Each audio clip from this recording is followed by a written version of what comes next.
Hello, ladies and gentlemen, I'm the Innkeeper, and today I would like to welcome you all back to Battle Brothers, making our way through the lands of light, right here.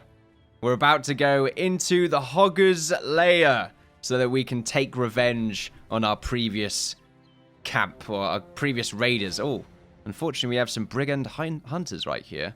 They seem to be scouring the woods. I want to be careful, because I do believe they will enter into the same fight as us. Although I don't know if these raiders... They are brigand thugs right here. I think they've gone. Yeah, they've gone... Oh, they're making their way back. So if we join in on the fight, it means that hopefully they shouldn't be able to rally and try and take us out. So here's a fight right here. Prepare for battle. Sort of little savannah right here. A few brigand thugs, which I believe is 4. And a brigand poacher, which is just the one guy. I think the poacher is a swordsman as well. So here we are. 5 in total. We have the upper hand. They don't really have too much going on right here. I don't know where Hoggart is. He's probably in the back, like the coward that he is. So we need to move up, preferably behind this boulder right here, so that we can get ourselves a sort of nice little funnel right here. We do have a bush, which also acts as a block. We have some high ground over here, but not too much of it. They do have a two-handed swordsman over here, or a two-handed axeman, which can be quite tough. We've got to be careful about that. We might want to sort of make our way through onto the top right side right here. So if we were to move up, I do believe this guy will be able to get close to us, but he probably won't be able to get a swing in yeah, okay. So we move over here. It's a good start with things. However, Blunter wouldn't be able to keep up, and also Neria would not be able to keep up either. However, you can move the furthest. So let's get that. Oh, and we have Hoggart right here. Gonna take a shot. Oh, not great right there. Blunter taking a really big shot right there from the poacher. This poacher apparently is a badass. We're gonna keep our eye open for that. Dan's not liking that though. He's gonna move up with Icarus.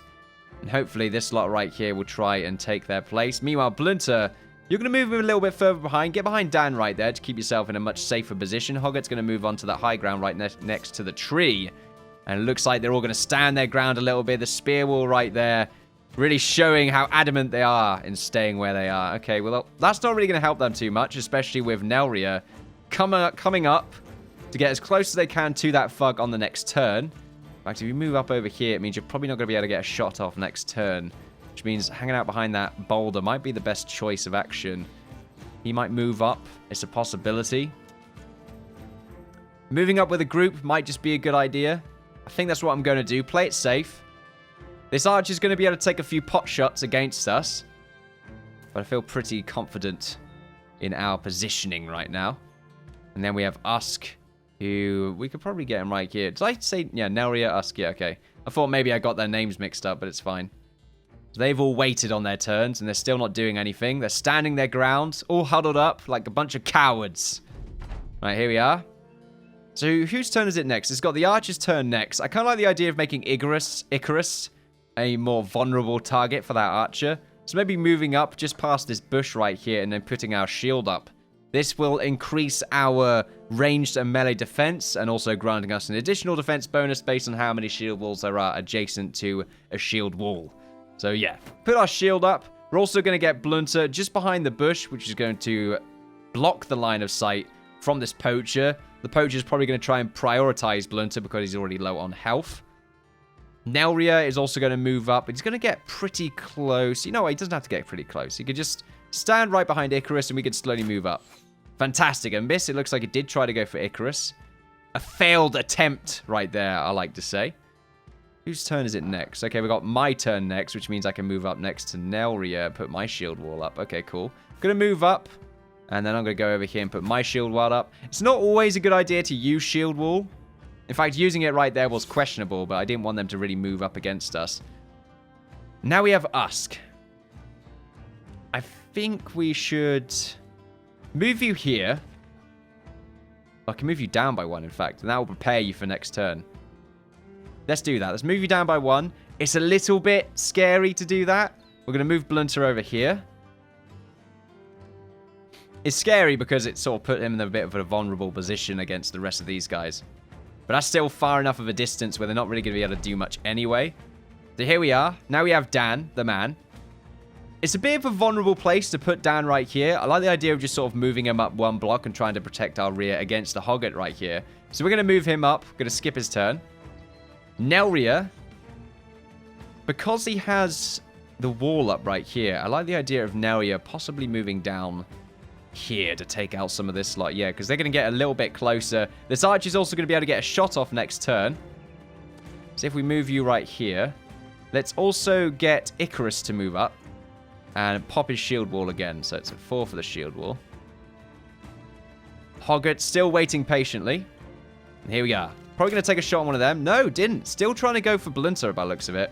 But I think I intercepted the shot right there.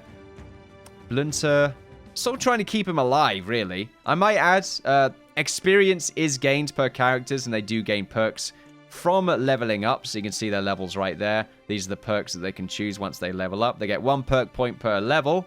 Most of them we're just going to go for student, which gives them a 20% XP bonus. I'm still surprised they have this in the game, to be honest, because you just always go for this on level 1. They may as well just give you 20% bonus experience. It looks like we also have a pierced chest right here, which is going to be a wound that they will have for the next 3 to 4 days. Quite interesting. Some of these characters are locked. What does that mean? Don't know what that means. Anyway. Oh, and I might add, they get 20% of more experience if they get a kill. So if they get a kill, then 80% of that experience is spread around everyone, including the person that killed them, and then the extra 20 experience is just given to the person that killed them. So it still doesn't really matter who gets the kill, but they will get a bit of a bonus if they're closer to leveling up. You might want to be a bit more strategical in that respect. However, Blunter, we're going to move you right here. I feel pretty confident having you closer. Because the spear wall's up, I don't think I really want to move right now. I don't want to go anywhere around here either. Even moving here is a bit questionable, to be honest, especially with this axeman. He could basically move and take a shot at the same turn. I don't like the idea of that. So I might just keep myself in cover, because I feel like this brigand thug is probably going to move up and try and take a shot against Dan. If anything, I could move over here for the interception on Hoggart. Right behind there. Okay, I like that. Let's stick around here. Now, the reason I wanted to not cover up these spots here is because now Usk can move up and take a shot.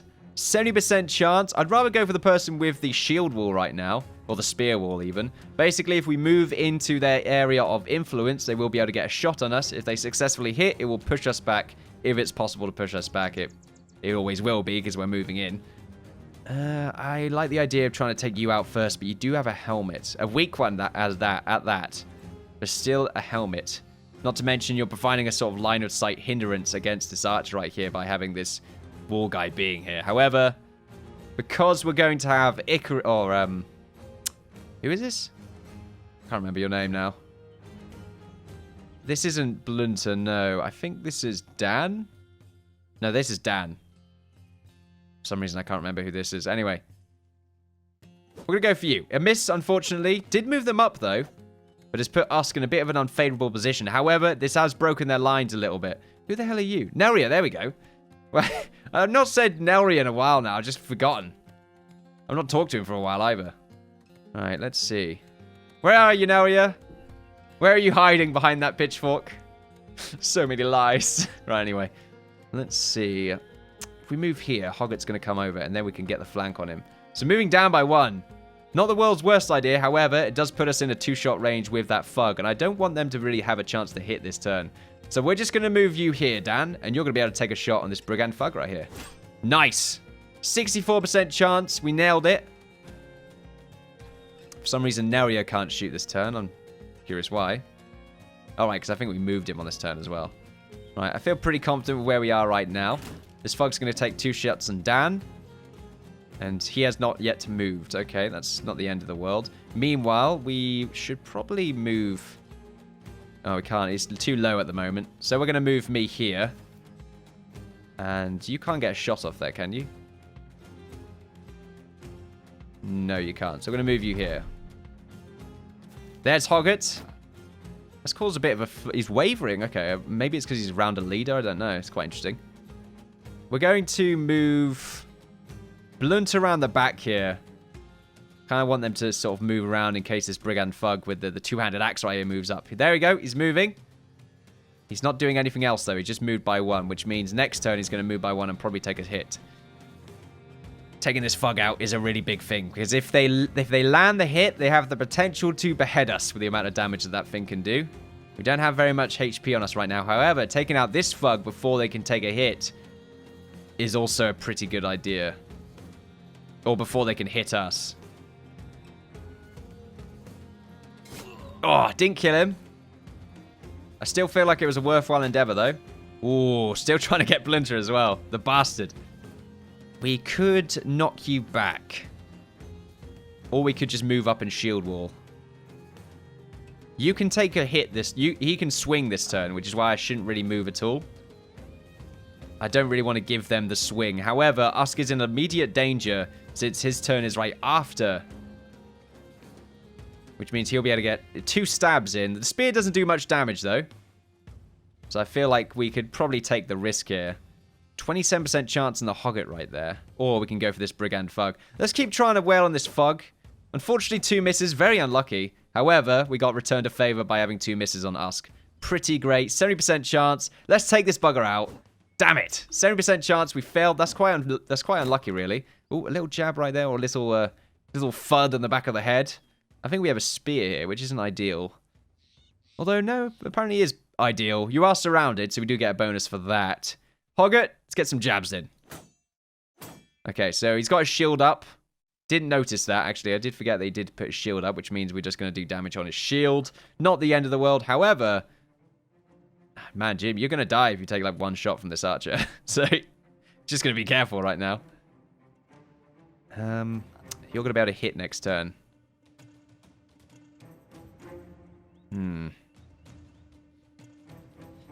He's not going to take a swing against us, however. If I move down... I think it's better than having this Fug move up and take a swing. Alright, we're going to do that. I'd rather not him take a swing out of someone that isn't really made for taking damage. Not necessarily that Icarus is made of taking damage, but I feel like he's got better damage values than these 2 right here. Although slightly... Oh, no. He still has more health. Well, there's 73 health on Usk right there. That's amazing. That's shitloads of health. Should make you a tank. I might end up doing that. Might change a few things around, because that's a hell of a lot of HP. A miss. Fantastic. The shield wall really helping out right there.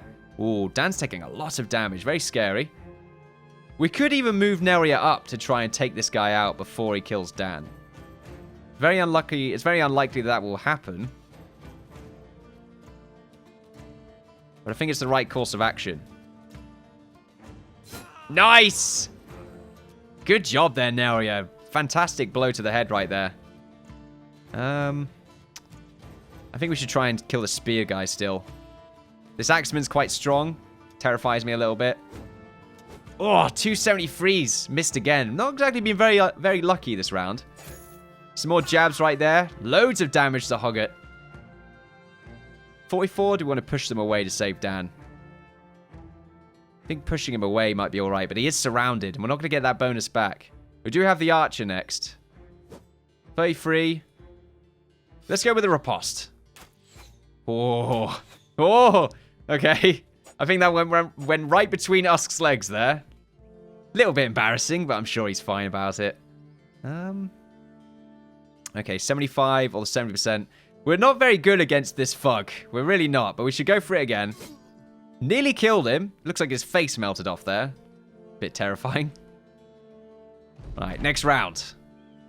So, Blunter, you're going to stick around. Anelria, the champ right now, probably should get the hit on either one of these dudes. I feel like this person's probably going to die next turn from... I really wish it would tell me their name.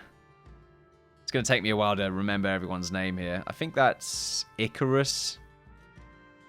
70%. A lot of 70% chances missed it. Whoa! Okay. Right. Icarus. See, this is what I'm saying about the axe. 73% chance to push him away. Good. Now, because you've already taken your turn, Dan can't move up. It means Usk has to kill him. Or you could try and get the kill, and then someone can move in front of Icarus to try and take some of that damage. Probably will end up being Usk. Nice. Okay. Got the kill. Shield up. Riposte. He is bleeding, however, but it means we're not really going to be able to do much Riposte is basically, if we take a hit and miss, then they will be able to take a hit on us, essentially. They can still miss. They have the same amount of chance as they would if they were to take a normal hit. I think I cancel it if I push them back, though. I think for now, I'm just going to have to... I'm going to have to take a jab. Oh, not the best idea in the world right there. Let's do a knockback. Failed, unfortunately. Oh, it looks like a knockback now also triggers riposte. I didn't know that. Never used to do that, so it's quite interesting. I think this is going to be an interesting turn. We could move you up, Usk. And we could take the swing here. Repel. Poke and shove a target in order to force it away. Okay.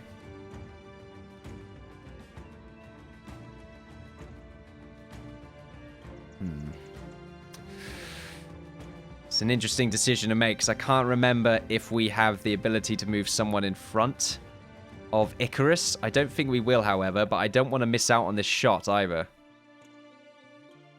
Oh, nice. Now we'll see if that's worth it. It looks like the poacher's now running away. The coward that they are. And I think we're going to wait our turn with Dan because he's quite low on health. And also Blunter.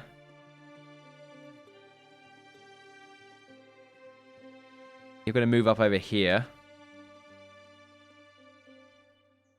And Nelry is going to move up so he has a shot. He has a shot on both of these next turn. Okay, so we could move Blunter here. That way he might be able to get a shot off on the two-handed person. However, it could end badly. Jim, you could be the first casualty. He has a lot of chest armor remaining. It's one of these situations where I feel like I might end up moving Nelria ahead. Because he probably will be able to soak up the damage. And I think Blunter, you can move around. Right, so Nelria can move up. Unless he might run away. What's your shot here before we try this? 70%. Well, let's move up. Let's go for the 70%. Oh, the miss. Okay, good, good, good. Missed down, unfortunately. Oh. No! He's still bleeding, though, which is quite nice for us. We could probably move Icarus up to try and take a shot on Hoggart. Do you want to do it? Is Icarus the man that we need? Well, first, are you bleeding at all? Ripped ear. Ripped ear. That would heal in 2 and 3 days. What kind of magic are we using? That is some magical potion kind of thing going on right there. Ooh, it's a sticky situation to be in. I'm quite terrified right now. I think we're going to move up because I think that will also increase the damage or surround bonus to hit. We're going to try and get Hoggart still. I don't think he has repel or anything. Nope. Miss, unfortunate. Nice, nice. Ooh, I thought he was running away. My mistake, my mistake. That could have been a life right there. Hoggart's going to die. Yes! Let's see. And I think for now, we're going to keep you here. Now, this is the turn. Don't want to get too close because that two-handed axe guy does have the ability to do a lot of damage. I think we repel. Or do we try and go for the 75% chance? Oh, Nelria. Make the place! Nice! Nelria, the absolute legend of light that we deserve. Fantastic. Right, let's move up. Blunter, you stay there. Icarus, you walk around the back. Usk, you can also move up. Dan, move back. Taking a lot of damage this turn. It's not been very well played. But the rolls have also not acted in our favor at the same time. Right, so he's going to escape this turn. So we may as well just move everyone back into their turns. It's over. Good job, everybody. Lots of damage has been given to us. Looks like I've also leveled up, which is quite nice. What kind of loot have we got? A signet ring. Okay. Quite fantastic. We got some money as well, and some tools, which are very useful early on. And a new sword. Feldchen. Absolutely amazing. Hoggart lies dead in a pool of his own blood, skewered into a grotesque and panicked pose. He didn't weasel his way out of this one. You put a boot on his corpse and look to your men. For the company! For all the men who've fallen! Icarus spits on the dead man's face. Let's take this bastard's head and get back to this guy. Or this place. Now, unfortunately, we have these hunters right here. And they're going to run us down because I think we're in a bit of a weak state right now. Let's see what we have going on. Some of us are in better spirits than others. Icarus is looking incredibly damaged. Just generally speaking right now. I like the idea of giving Blunt to the sword. I think the sword is better than the hatchet. 25 to 40 damage. Okay. 70%. 110%. Okay, much better against sort of monsters, I feel. Good against the undead. You know, anything with armor, get your axe out. We've also got a bludgeon, which does have the ability to stun. I wonder who has the highest fatigue levels right now. 85 right there on Dan. Although we did find him to be in a bit of a rough situation sometimes. 30 to 40 damage versus 20 to 35. It ignores a lot of armor as well. So that's the bonus of sort of the blunt weapons. Interesting. I like this stun potential that the bludgeon gives. But at the same time, like I said, it's better for late game. Let's also give Dan the new shield, which is better. I think it's +5 and everything else. Oh no, it's even better. It's +10 on range defense and +5 on melee defense. Fantastic. I think it's also more durable as well. Yeah. It does have more fatigue. It does have a higher fatigue penalty, though. I'm feeling good. We have leveled up. I've leveled up. So let's see. We want to get some stats at the same time. Looks like I'm also pretty proficient in hit points. So let's give myself some more of those hit points at the same time.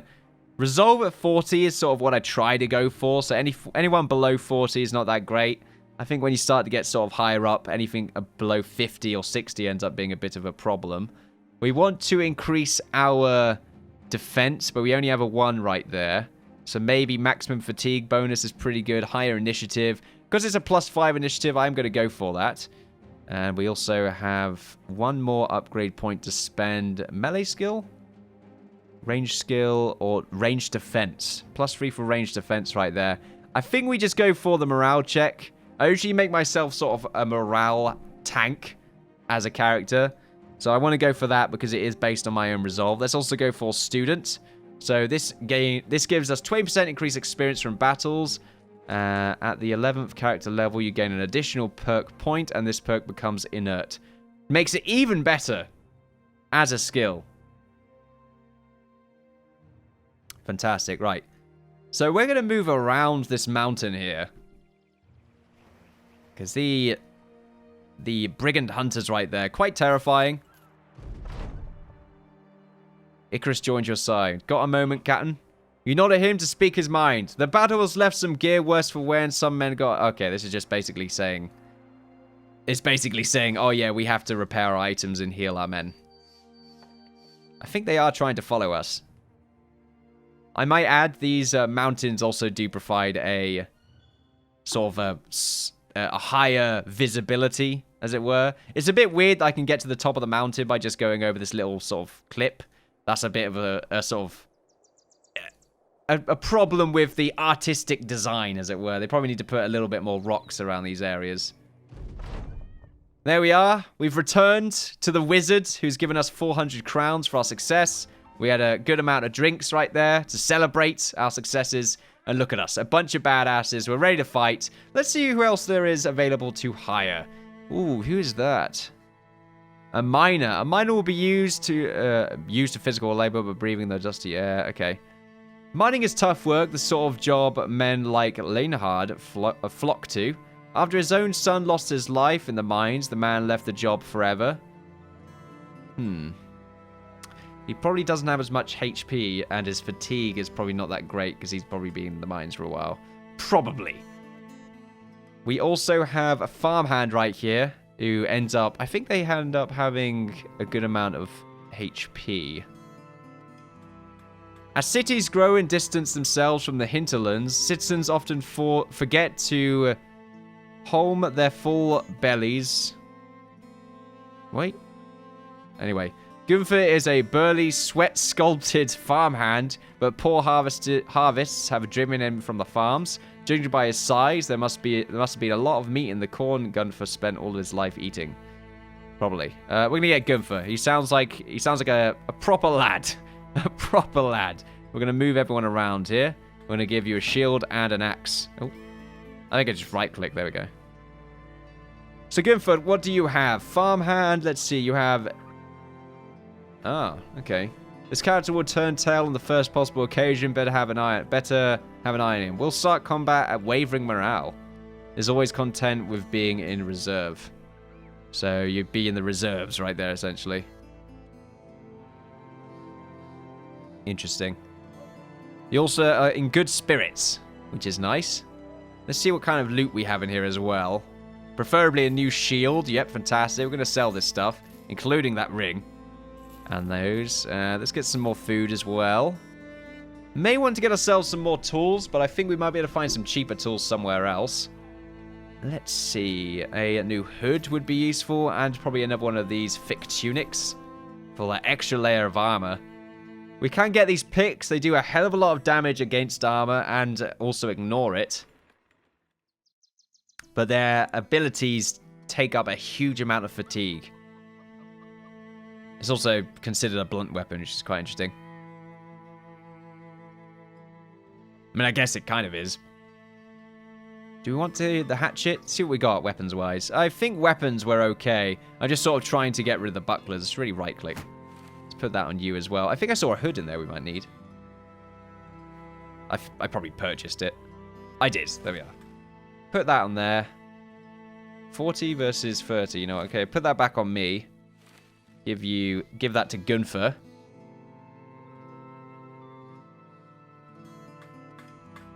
Feeling good? I'm feeling good about what we've got right here. Got a good group of Lightbringers. They're going to bring justice onto the realm of the light right here. Where we go next is our choice. I think probably what we're going to do is make our way over to Ginzburg right here. Have a look around. What do we have inside? We don't know yet. I guess we haven't visited, so we don't know what they have inside. This place has a tavern, a barber, and a harbour. Barbers are just used to change their hairstyles, and I think their names as well. Also looks like some of these camps also have, like, little flags on them. Makes it easier to see them, I suppose. It's quite neat. Is this the... We got Waldwick right here. I forgot some of the names, actually. This is a good point. We have some names for places. We've got the Bronze Flats. This is what this area is called, the Bronze Flats. It's quite a cool name for an area, actually. Pretty neat. But there we are, ladies and gentlemen. Thank you very much for watching. It's been an absolute pleasure. Hopefully, I look forward to seeing you all next time, where we bring some glorious justice onto the land. Haven't seen a single undead yet, but of course, it is early on into the game, and eventually we'll find them. Till then, though, thank you very much for watching, and I'll see you all next time. Bye-bye.